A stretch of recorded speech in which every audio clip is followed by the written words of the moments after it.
This is me, James Lott Jr.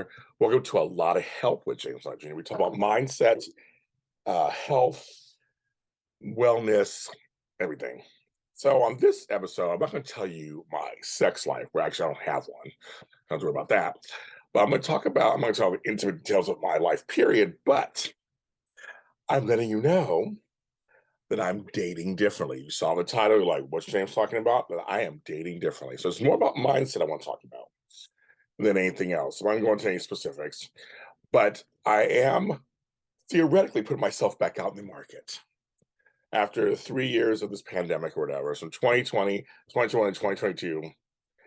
I mean, there was no attempts 2020 and 2021. Well, 2020 right before the pandemic, I was dating and doing some stuff. Then that stopped, obviously. And then 2021, nothing. 2022, I started my toe back out there a little bit, but nothing was happening. So now I'm in 2023, officially kind of.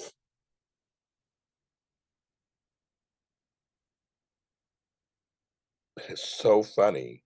I'm coming on here and someone is calling me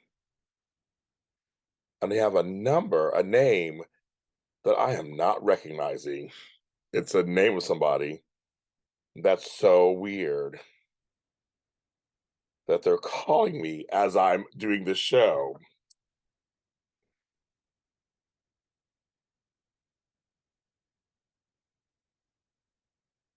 Give me a second, you guys.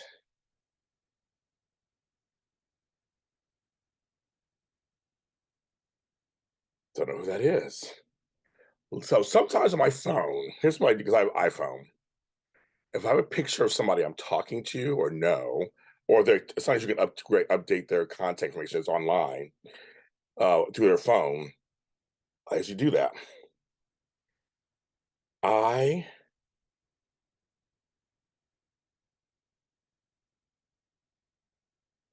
Oh, okay, I know who it is now. Who it is. Okay. Now I know who it is. I didn't put in the last name of the person. I know who it is now. I do. Okay. But I used to put okay, it's so funny. I was like, I'm sitting here and somebody like, anywho. So I have my mindset has changed. So I am a writer. I am a journaler. I am a person who records kind of my life. Mostly, obviously from my perspective, just my life. And I've been doing it since I was like 10 years old. So fortunately for me, I have a lot of even my casual dating history written somewhere. And I can usually go back to it.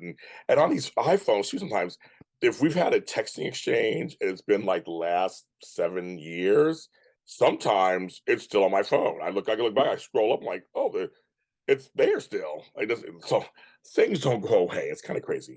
And it's on there. And for me, that's good because I can usually go back and see my either my mistakes, things that I've done, and I say mistakes, I should change the word. It's just things that I've done. You only know what you know at any given time. You're growing, changing, your changes are different, your wants are different, your needs that you call people into your life, different kinds of people at different times. It's very interesting, right? Somebody you were into 10 years ago, so for me, it almost always happens. They somehow contact me again after all these years, and you're like, ooh, no, I'm not into that person anymore. That has changed. You don't find them even a bit attractive. That happens too. But I do know that the pandemic was a great reset button. It really was. And it gave me a chance to really think about what it is I want, because I feel like a lot of things were taken away from me in terms of um, life and choices. I mean, there's a lot. I mean, it was like, monkeypox and people not checking for me, and people not wanting to get together with me, or I had family issues. I have my work. I have COVID. I have this. I have that. Like, there's so many things that have been coming up in the last like 3 years that it felt like a lot of things are just out of my control. But now, as we're starting to settle into this new age, um, I'm starting to get some kind of control a little bit of just my life. my emotions. And I think now from all this time alone by myself, I really know what I want and what I don't want. And that's really great and wonderful. But if I keep going back out there making the same mistakes, it's like that doesn't really help anything. Well, first of all, I can't control anybody else and what they feel, how to react. And I had to learn that lesson. I could be the most polite, respectful person. I can be totally just step by step, not revealing too much, revealing just enough. I do all that stuff. And if someone still goes away or someone gets upset or someone, you can't control it. And I've learned a lot about people, especially and I've also learned geographically things are different too. So most of my experience, I'm here in Los Angeles, Southern California. So it's very different out here than it might be in San Francisco or Pittsburgh, Pennsylvania, or New York or Atlanta. It's very different. Down here is a very industry town. It's very much, and it's also a very spread out place. Southern California is huge. LA has close to 4 million people alone, but there's also Orange County, the Valley, Riverside. I mean, it just goes forever. So distance, a lot of times, it can feel like a long distance relationship. I dated someone from Fresno. It was Beyonce, and we saw each other all the time. But there are folks who literally live in the valley, which is 30 miles away from me, and we never saw each other. So I've learned that. I've learned that people who just sit back and listen and shut up and just be friendly and listen, you can catch a lot of stuff. People are showing you who they are in the moment. If someone tells you something, just I take it for face value. Okay, got it. I don't look for trouble anymore than less is given to me. I will take you, I will believe you to a certain point until I see otherwise. If you tell me you're this, I will believe it until otherwise proven wrong. Actually, I kind of like that. It's actually taking a lot of stuff off of me. Um, I'm and right now I'm talking to one person who is a previous situation where we went on one date 7 years ago. They disappeared. 3 years later, they come back in my life again. Never got together. Like it was always good conversation and check-ins for a few weeks or a month, but then they peered off somewhere else. And then 3 years again. Now they're back coming around again. And they were never mean. They're always nice. I think the person's cute, very cute. They're younger, of course. So I'm seeing, and now I have a pattern. I look back at some of our texts and stuff, and I realize someone who's younger, a different group, millennial, Gen Z, whatever. I'm a Gen Xer. We do think differently in general. There are some exceptions, of course, but we do think differently in general. And and I'm not here to change anybody or make them do anything what they would do. That's one thing I'm doing differently. I want them to want to talk to me, to want to see me, to want to ask questions, to want to, you know. And this person does text me once, but it's always at a certain time. And I've noticed this. And I noticed this the last time too. They always text late at night. So they have their whole day. And then it's like, I wish you would come cuddle with me. Oh, at 11, I'm not leaving the house. I'm not that's when I was in my 20s, I totally get it. In 30s, I was like, yes, I'd jump out in a second and do whatever you want me to do, I do. In my 50s now, I'm already laying in bed with a pint of ice cream watching General Hospital. I'm like, I'm not getting out. I'm just no, I have no interest whatsoever in even doing that. I gotta get up early in the morning. But let's set a date. Sure. And then the date never happens. So I'm like, okay, I don't know exactly what's going on, but if the last 4 times you text me, how am I doing? What's going on? Or what are you doing? It's always after 10 p.m. There's some kind of pattern happening. There's something. So just kind of keep that in your mind. And I just make my decisions. I'm not going to do anything just to spend time with somebody. Yes, I am lonely at night. A lot of times my bed is empty and that hurts, but not the extent. Now, one day I may be like, sure, I'll come over and maybe I'll do it. But a lot of times it's not true. So what I purposely have done also is differently. I don't respond after a certain time of night. For most people, not just for them, for most people. I don't you have to train people kind of how to treat you, right? You got to show them. So I'm like, you could text late at night, but I text you next morning. Good morning. Thanks for I got your text last night. I was asleep, I was knocked out, or I was working, or good to hear from you. How was your day? And then I may hear something back from them, may not till later on. Like, so it's kind of funny. I did today, and then person has not gotten back to me. And everyone, sorry, everybody has their phones on all the time. It's very few times you have your phone on you. Sorry, I don't buy this. You're choosing to text me back when you feel like it. I don't believe any you can't convince me otherwise because my phone is always on me, except in few occasions it's on the table or something, but it's nearby. And within 10 minutes, I'm looking at my phone. 10 minutes.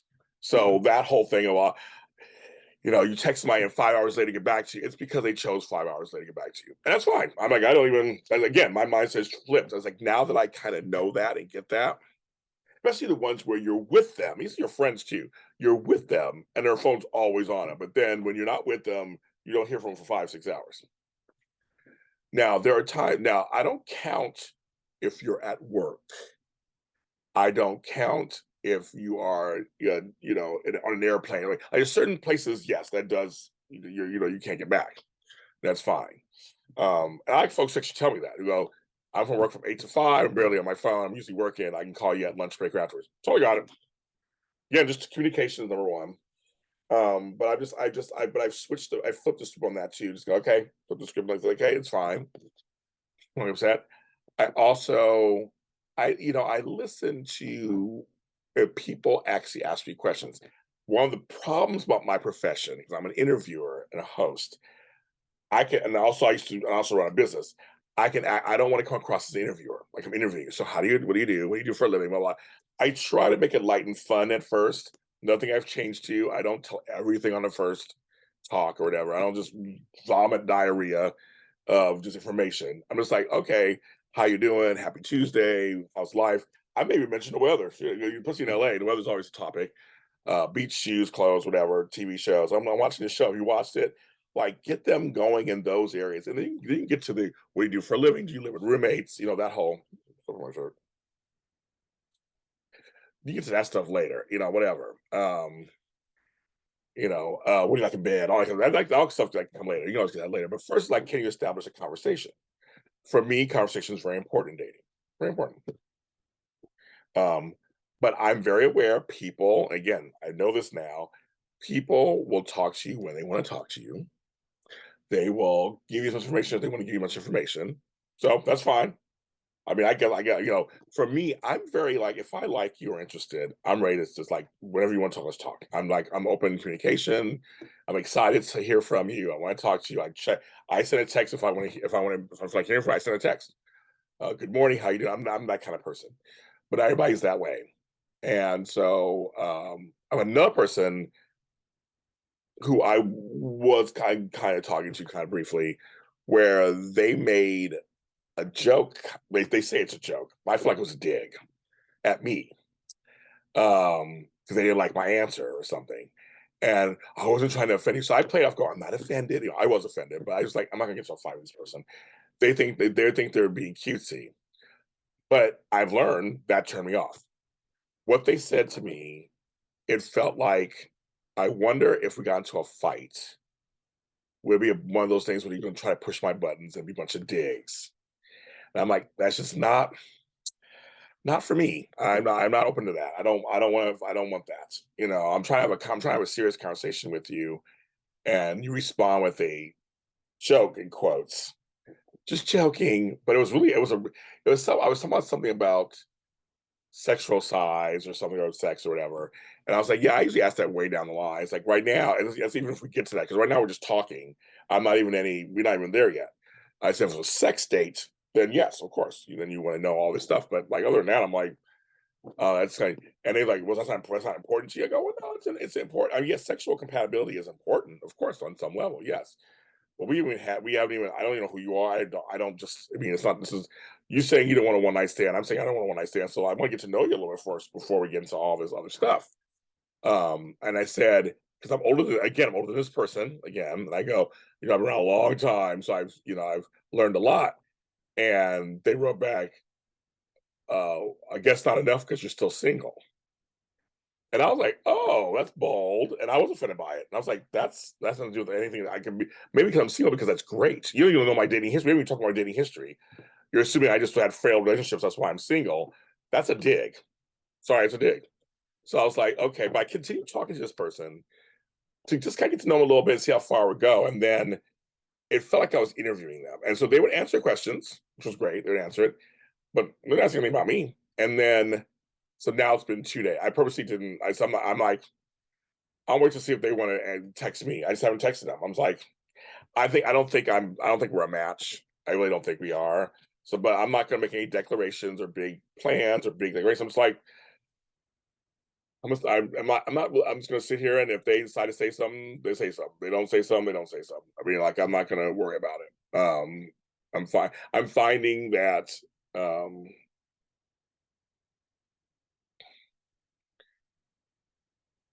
I'm finding people are single for a reason, for many different reasons. Sometimes it is because of your personality and how you are and how you talk to other people. I guess I just feel like, and I've been doing this before, but I'm really pushing it now. I try to be respectful. Even if we're just talking, if we just talk for one time or for briefly talking, or we go on one day, just be respectful, whether it works out or not. Sometimes I've made friends, or at least acquaintances I still talk to here and there online, that, oh, we met up and it didn't work out that way, but worked out this way. We may find out we have something in common. A couple of people I've talked to that didn't work out, we've done projects together. It's been wonderful. We support each other, some supportive stuff. So, I mean, life is just all over the place. So you never know, but I always try to be at least respectful, at least decent, because dating is not easy out there for anybody. It's not just about me; it's about everybody out there who's trying to navigate that world of trying to find somebody who wants to hang out with you, wants to put up with you. There are a couple of people in my life. I met one person who would have been just wonderful, but their situation that was insurmountable. We couldn't overcome. Now, another situation that's kind of out there, there's people have, have crushes on me, or I have crushes on them. But again, it's just crushes, and I have no idea what that means at all in the real scheme of things. Period. So there's all kinds of things out there, but at least I know, excuse me, that in my dating, I am very actively not just shutting people down. I'm not getting upset very easily. I'm taking things for face value. It hasn't made dating fun, but it's just made it less stressful. But now here's the problem for me, and I'm saying this out loud. This is my Achilles. This is my problem. I don't go out. I'm not on the apps. That just I briefly went on one or two just to see what was going on, because my accounts were deactivated, but they weren't taken off. So I just want to see what's going on there. Nothing's going on. But I don't go out. So I don't go out to clubs or bars or lounges. I just don't. And the thought of getting up and going and getting dressed, go to a bar, and I mean, it just doesn't even interest me. But my friend Flobo and a couple others were like, "Well, James, how are you going to meet somebody if you don't really?" I mean, yes, there are. See, I'm a creative already, so my whole world is being creative.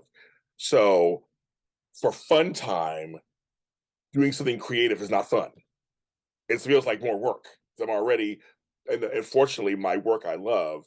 Like, so I go to a painting class while I paint for a living. Go to do music. I do music for, like, it's not a lot of creative stuff. I already do it. I need to find something else to do outside of that, because that's what I do already. I'm not a hiker. I don't want to hike the canyon. There's certain things I'm just like, that's not what I want to do. So that's my new dilemma in terms of figuring out, like, so what can I do? So I'm gonna push myself. And so with the help of a couple of friends, most of my friends are taken, so that also another thing. I just have a couple of single friends. I'm gonna try to grab them and just say, okay, let's go out for happy hour. I have nowhere to go, but we'll figure it out. Go out for a happy hour, and I'll dress, I'll do my hair, dress up a little bit, whatever, and just see what happens. Maybe I don't know. It's so crazy. I don't know. Because I have no problem with an extroverted person. I know how to flirt and talk to people. I do it all the time when I go to restaurants and everything. No big deal. My friends are just like, "You're so smooth." But I don't think anybody wants me. I never look at people thinking I've never used my looks for anything. So I don't. I'm like, "Oh, okay. I feel like an old guy who's fat and just kind of like, I don't know. I mean, I'm taking care of my mom. I have two businesses. I don't know. And I'm in the industry, so a lot of this town is very industry. That's the problem to me. It's like, okay, you tell me what you do. I almost don't want to tell me what I do for a living. I'm not gonna lie to them. They can figure it out. And they go, well, can I give I have a script I want you to read. I have this. I'm like, oh, or the daddy thing. I want you to be my daddy. Can you support? I'm like, I'm not doing that either. I already have children, they're grown, grandchildren. But it's a minefield, but I am committed to be trying to go out there and date differently. So I'm gonna keep you guys posted as I continue to do this journey. Like I said, I'm flawed like everybody else, but I am trying because I'm tired of my situation of being alone. So I'm going to try to find someone, I guess, in LA, and I'll just document the journey as I go along. It may not be pretty, but it may be pretty. Who knows? Maybe it may be wonderful. Who knows? But on the inside, I feel good at my new steps that I'm taking because it does feel more real, authentic, um loving to myself, less stressful. So I'm gonna keep trying. So but tell me, if you're single out there, share with your dating stories with me. Let me know how you're doing, what's going on for you. If you have any suggestions for it, please tell me some. I'll listen to suggestions. I don't know nothing, so I will take it. I'm James Lott Jr. A lot of help.com is the website. A lot of help is on Facebook. James Lott Jr. everywhere else, and I will talk to you next time.